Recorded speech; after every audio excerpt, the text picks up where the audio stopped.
Aloha, everyone, and welcome to Hawaii Together on the ThinkTech Hawaii broadcast network. I'm Keli'i Akina. You know, there are 74 million Gen Z young people in America. They're currently between the ages of 5 and 25. They're born into a post-9/11 world, and they're going to lead our economy and institutions in a post-COVID world, at least we hope post-COVID. Today, I've got two rising achievers from that generation. College students on the mainland, but currently returning to Hawaii for their vacation and stuck here because it got quarantined. But in any case, I'd like you to meet Douglas Finnegan of Vanderbilt University. Douglas, hello. Hi, thank you for having me. I'm excited to chat today. Yeah, looking forward to talking with you and learning about your insights. And also Mauloa Akina at Marist College in New York. He also happens to be my son. That's a disclosure. Mauloa, aloha. Hey, how's it going? It's great to be back on the show. Good to have you here. You know, how do young people like Mauloa and Douglas view the present and the future? And what will they contribute to Hawaii and the world? We're going to explore that as we look at their attitudes, beliefs, and values, and as they kind of lead us to understanding a little bit about this term Gen Z, which happens to be the youngest generation here on the planet. Now, I've got to say something. The fact that somebody is Gen X or Gen Y or Gen Z doesn't mean that they are a certain age. It doesn't mean that they're young people or middle-aged people and so forth. It refers specifically to when they were born. And they'll always have that birth date with them as they go through every stage of life from youth through old age. Now, you may be familiar already with the generation that I'm part of called baby boomers. Baby boomers were born between 1994 and 1944, and 1964. There are currently 76 million of us, and we're 56 to 76 years old. Then there's the Gen X. They were born between 65 and 1979, and they're currently 41 to 55 years old. There are about 82 million Gen Xers. Gen Y is the next group, which is a very vast group of what we call millennials. They were born between 1980 and 1994. Then finally, we arrive at Gen Z. This is the newest generation, and they were born between 1995 and 2015. As I mentioned earlier, they're between 5 and 25 years of age, and there are nearly 74 million of them. Let's dive in right now with Douglas and with Mauloa and talk a little bit about this label, Gen Z. First of all, let me ask you, gentlemen, what are the characteristics of your generation, your emerging generation? You know, what are you like, perhaps in comparison to the millennials who preceded you? Douglas, do you want to get started on that? Yeah, of course. I think when it comes to like differentiating factors between us and the previous generation before us, it really comes down to, at least in my opinion, really that sense of autonomy. I think people in our generation really want to be in charge of their own schedules, be in charge of the work that they do, and they really don't really want to follow people in front of them or really leadership as much as other generations might. And I think we can see that in the rise of entrepreneurship and all of those more self-driven industries and areas that people of my age at least are really pursuing disproportionately to 8 generations before us. Even though we kind of see that growth in the millennial generation, I think it is kind of even more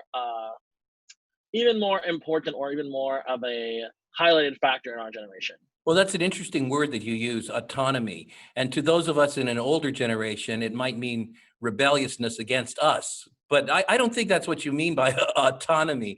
Well, could you parse out that phrase, that term a little bit more? The autonomous generation. Yeah, I guess when I think of the word autonomy, I'm thinking more so just flexibility is one part of it, but also just being able to kind of make decisions on your own and not having to like go through a lot of different loopholes or jumps. I think it's about having a lot of that power and decision making over your own life or over your business, kind of held yourself rather than giving those decision making powers to other people. Mauloa, would you pick up on that? And are there any other characteristics you'd care to comment on that belong to the Gen Z generation? Well, I agree with Douglas a lot, and mainly just the fact that, yeah, we are really autonomous, and that's exactly what we want to do. And I think something that really does play to this is the fact that when we were growing up, we were growing up in times of a lot of uncertainty. For example, we had 9/11, then we had the crash of 07, 08.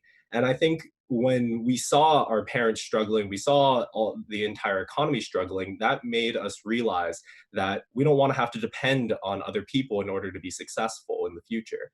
And so you combine that with all of this also rise in technology that we have that we have access to, and so we have this huge spread of information of how to make money, how to become more autonomous, how to really set yourself up for the future, what type of work conditions we would like to thrive in, and all of that comes together into making us more independent at a much quicker age. So yeah, I couldn't agree with Douglas more. Douglas, are there any other characteristics that really stand out in your generation? I think another thing that I would use to categorize my generation is socially conscious. I think not only in consumerism and in the decision making of what we are buying, but it's in general. I think people our age are no longer just looking at numbers and no longer just looking at finances as kind of the driving factor or cause for decision making. I think it's really come down to the social aspect as well. We've seen a large increase in social, especially run by people kind of in that cusp between millennials and Gen Zers. We see those people at the ages of 25 who sometimes I think jump back and forth between where they like to be identified. I know at least my sister, she always likes to say that she's more of a millennial, even though she kind of sits right at that cusp, being born in 1995. And so I think really though, what I'm saying is that people are looking at things like where services are coming from, I guess, who exactly is behind the process of manufacturing, how are they being treated, the effects that it has on on the ecosystem, and health aspects as well. I think all of those social factors are becoming a lot bigger and more impactful in our decision making than maybe generations before us, who are probably looking more towards the strict finances of their decision making. Now, social consciousness is a high value, I take it. And would you agree, Mauloa, with the Douglas, and take it beyond that and explain how that also may affect your choices in terms of career and occupation? In terms of career and occupation, yeah. To kind of go off first of a little bit more of what Douglas said in regards to the intersection of consumer behavior, I think that when I think of socially conscious decision making, I think of like three primary industries. So the entertainment industry for one, and then the food industry, and then the fashion industry. A lot of companies have been getting a lot of flack in the past couple of years because because of their unsustainable practices. Take Forever 21 or the whole boycott Fairlife Farms incident. Those are all because of the unsustainable and socially unacceptable practices that have been exposed from these companies through the media, and that has led to the demise in a lot of the revenue streams. But to take it a step further in terms of our career, I think when you mix the socially conscious factor with the whole idea of wanting to be autonomous and have a lot of more independence, what that means is that we want to be going into company, starting our career at a company that we can grow in. We don't want to be jumping around from company to company every 2 or 3 years, rather be at some type of firm or company or institution that will allow us to grow professionally, but also give us the tools necessary to grow personally. And so that's why there's a lot of rise in cultural advertising from these companies that will brag about how great their cultural spaces are, their workplaces are, how flat their hierarchical structures are. And that's something that we value a lot because the way that a company treats their employees does speak volumes. And that's something that we would be willing to take a pay cut for, in my opinion. Well, that's very interesting. With the rise of the millennials, the generation of your older brothers and sisters, a lot of attention was paid upon the ideal culture at the workplace. Models or icons of this would be Google, for example, with everything from cafeterias to cappuccinos, kiosks to fitness centers to nurseries and so forth. And yet both of you spoke earlier of autonomy and an interesting word, entrepreneurship. So how does your generation balance being part of this corporate culture, and yet being able to be autonomous and emerge as entrepreneurs? Malo, let you start on that. Yeah, so a big part of that is the organizational behavior aspect. So, for example, we don't like managers that'll be micromanaging us. We want to have clear outlined roles and responsibilities that we are in charge of, and then be able to make decisions based off of what we see best fit, instead of having, say, this just cloud that's above our shoulders telling us what we can and can't do. And so that's a really big aspect of that. But another part is the whole work life balance and being able to work from home. We don't want to have to be able to be strapped in an office cubicle from 9 to 5. It's really, really common nowadays to see companies saying, hey, you can come in for 3 days a week. And let's say you have a bunch of meetings, so you can stay at home and do them virtually, as we see now, or you can take a day off and from the office rather, and do your work from home. It's really, really common from the companies that I've started to look at.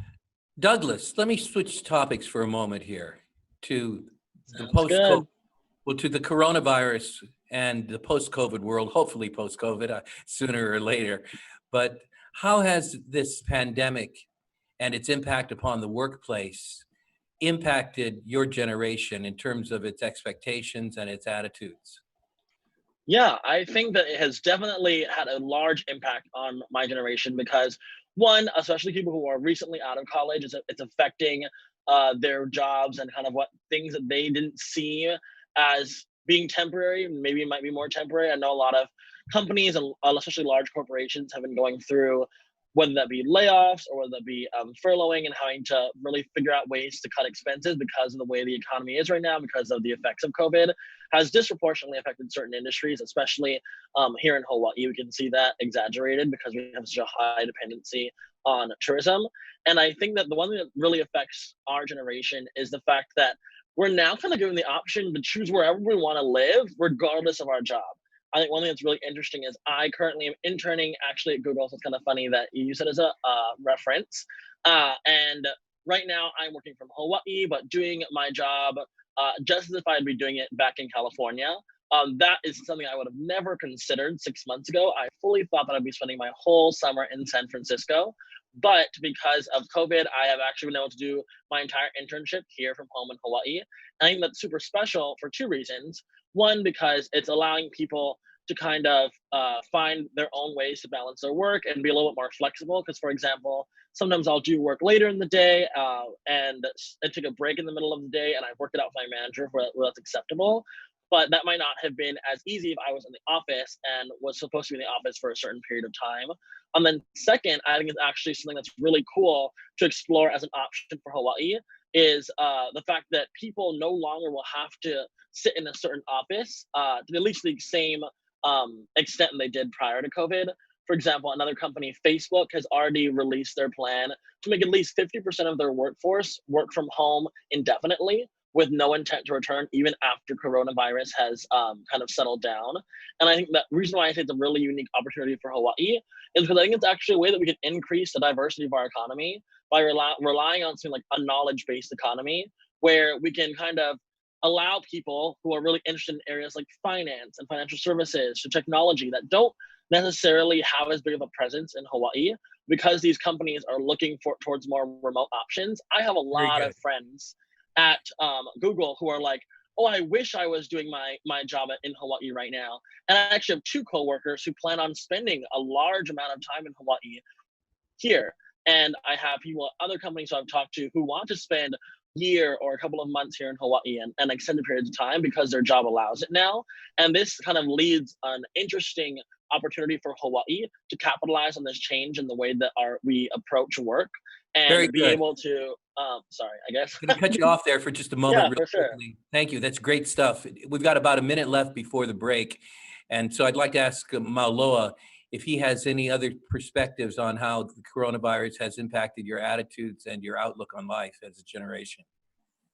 I think that when I think of the major long-term impacts of Corona, I think that there's a lot of opportunities and a lot of things that a lot of companies are realizing that they are not caught up with the times with. For example, we live in this highly technologically diverse society, yet a lot of companies don't really have the technology to sustain a workforce to be virtual. And so it's forcing a lot of companies to really extend themselves and catch up with the times, like I said.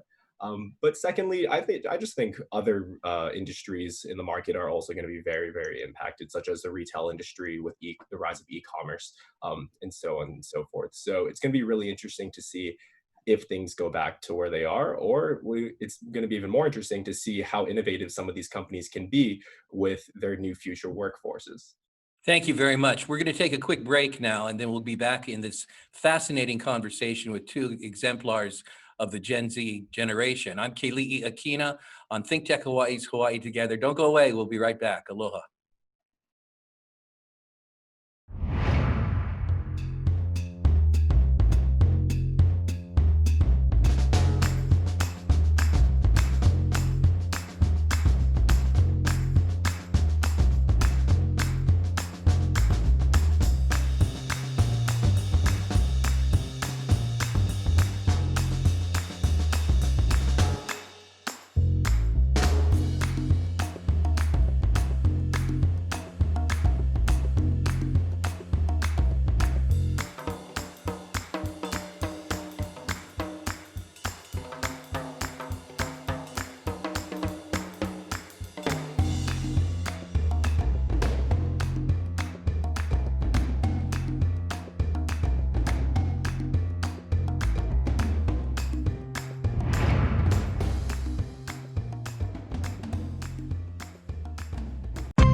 Welcome back, and thanks for sticking around for ThinkTech Hawaii's Hawaii Together. I've got two fascinating guests today, part of the Generation Z, and they are Douglas Finnegan and Mauloa Akina.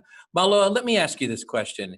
To our viewers watching today might be saying, well, these guys, they're exemplars of academics, the kids who've gone off to college, who are oriented toward the corporate world and so forth. They don't represent Gen Z. Would you comment on that? To what extent do you and Douglas represent your generation, and in what ways might you differ? I don't want us to suggest any generalities that may not be accurate. Great question. I mean, I think Douglas and I are, first off, we've been longtime friends, maybe for like 4 or 5 years, because we do have a lot of similarities amongst our long-term goals, the way that we view life, the way that we want to fix problems, and even see problems. And the thing is, I wouldn't be able to fully answer that question just because the way that Gen Zs behave in Hawaii and the West Coast is completely different from the way that Gen Zs um, may work or even act like in the East Coast. So one of the largest factors, or one of the largest differing factors that I saw when I left Hawaii and went to school in New York, 5,000 miles away, was really just the change in work ethic. Um, there's just so many different ways that people can attack a lot of problems in terms of the way that they'll ask people for help, the way that they'll get their resources from. And people in New York, as in my other Gen Zers, tend to be a lot more quick, tend to be a lot more aggressive and wanting to get a lot of the work done up front, where people here in the West or in Hawaii rather tend to look and take a more valued approach, if I were to say.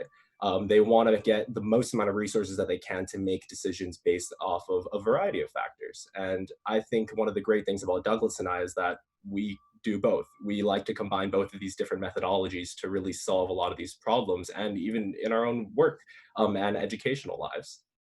Well, that's very fascinating to hear Gen Zer talk about bi-coastal differences, East Coast versus West Coast, because that's been a long-running theme since the baby boomer time and prior to it. Let me ask Douglas how you navigate, or maybe even the word should be exploit, your bi-coastalism. That's an interesting question. I think that for me, I don't know if I would use the word exploit, but I would say my background in Hawaii has allowed me to be very value conscious, kind of like Malo was saying, but also very like emotional or emotion driven in the way that I connect to people. Like people are always saying like, "Oh, you're so happy and so energetic," and you exude aloha spirit when I'm back in Tennessee, which I think is kind of funny. And I think it's true. I think that I kind of take the strengths of, building those connections and really valuing person-to-person interaction. I think coming from where I grew up and then taking the same thing and moving to the mainland, I realized that that person-to-person interaction kind of decreased. I think especially Mauloa can speak this in New York, where people are just so quick-paced and so hardworking and grinding all the time. A lot of times they're kind of siloed in a way and kind of stuck in their own realm doing their own work. And I think that being from experiencing Hawaii and now moving to the mainland and seeing that side of or that culture, I think has allowed me to be really work driven and know how to get things done and do it quickly, but also still connect with people and remind people that those person-to-person interactions are still just as valuable. And I think I've been able to build teams that are hardworking, but also close, and kind of building those interpersonal relationships is kind of the unique role that I play on different teams. I'm going to follow up on that question with a question from Mauloa that might get you into trouble depending upon which of your friends are watching. But are there any distinctives between GenZers from Hawaii who stay in Hawaii and those who go away to the mainland? Well, yes. Obviously, when you travel and when you leave your small circle, you get exposed to a wide variety of different cultures, backgrounds, and work styles, and just people. And the thing is, if there's a Gen Zer or even anybody, not even Gen Zer, that just leaves the island and and wants to explore more and just has that general curiosity within them, you can see that there's going to be a lot more open-mindedness in the back end that's really driving a lot of this value that's going to be created when they leave the island. As long as that people have that open mind, I think that that really sets them up for a greater future, or it sets them up for greater long-term success, just because you need to be able to solve problems, interact with people, and so on and so forth in a variety of ways, and not just one single myopic way. And I think there's a lot of value when people do leave the islands, as long as, they do remember where they come from and don't just leave forever. Let me ask you both some questions that will call for quick answers. Douglas, Hawaii has one of the highest rates of brain drain of young people leaving largely because of the cost of living, never returning until they get that illusory mortgage that they can afford in Hawaii on an $800,000 two-bedroom apartment. And what are your thoughts about the brain drain? What would it take to attract you and your generation to come back to Hawaii? What would you like to see happen?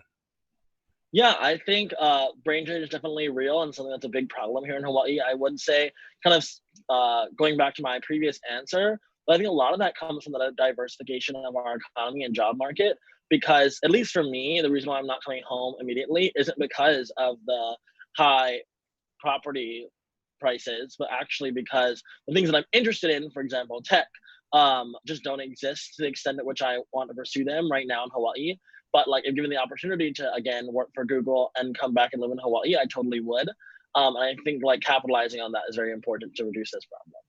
Thanks. Mauloa, what do you think your generation can do? What role do you think your generation can play in the shaping of Hawaii's future? I think it's really going to be a change in mindset. Right now, I feel like there's a huge fixed mindset that people have growing up, as in go to middle school, go to high school, get this entry-level job, and that's fine. But rather, I think we really need to raise the bar and switch this fixed mindset to a growth mindset, and not just see what is laid out before us, but how to even take a step further. So maybe not settle with ending up taking over your parents' job or your uncle's job, and instead maybe starting your own business, or really, really pursuing a passion that you have developed over the past 18 years of your life when you're in school. And so it really is going to be a change in mindset that's going to need to be triggered in order for our economy to be diversified, in my opinion. Douglas, do you see any gaps between your generation and preceding generations, perhaps in the workplace or even in family and social life? I think that there are definitely gaps that exist in certain areas. I think the first thing that comes to mind is what's being vocalized a lot within our generation is the gap in political thought. And I think that is a very interesting thing. I don't think it's anything new. I think there always has been gaps between younger and older generations, just because they're raised in different worlds basically and had different experiences. And I think that we can come to a place where we can all, learn from each other. And I think there are things that we can learn from our parents through experiences, and then even on the vice versa, there are things that our parents can learn from us from different experiences and newer things, especially when it comes to technology and things that have become bigger in our world. Mauloa, what's a major issue you see in Hawaii that needs to be resolved and that your generation might be able to contribute to solving? A lot of that, personally, I think a lot of that ties back to education. Right now, the education system in Hawaii is really, really crippling and has been at a low point in terms of rankings against the United States. Something that a lot of our generation can do is actually setting up proper pipelines from, say, high school graduation to jobs, and then bringing that back into long-term philanthropic efforts. And so when we start developing a stronger pipeline in terms of developing career opportunities, that's when we can see a lot of change, because then we'll have a lot of more successfulness, long-term success rates amongst a lot of these graduates, which is just something we just don't see right now, which is sad. But I think it's something that can definitely be done. Thanks. As we move to our closure, Douglas, real quickly, 30 seconds. What's going on in your current education and career path right now? Just in general, I have 1 year left at Vanderbilt studying economics and human organizational development with minors in business and sustainability.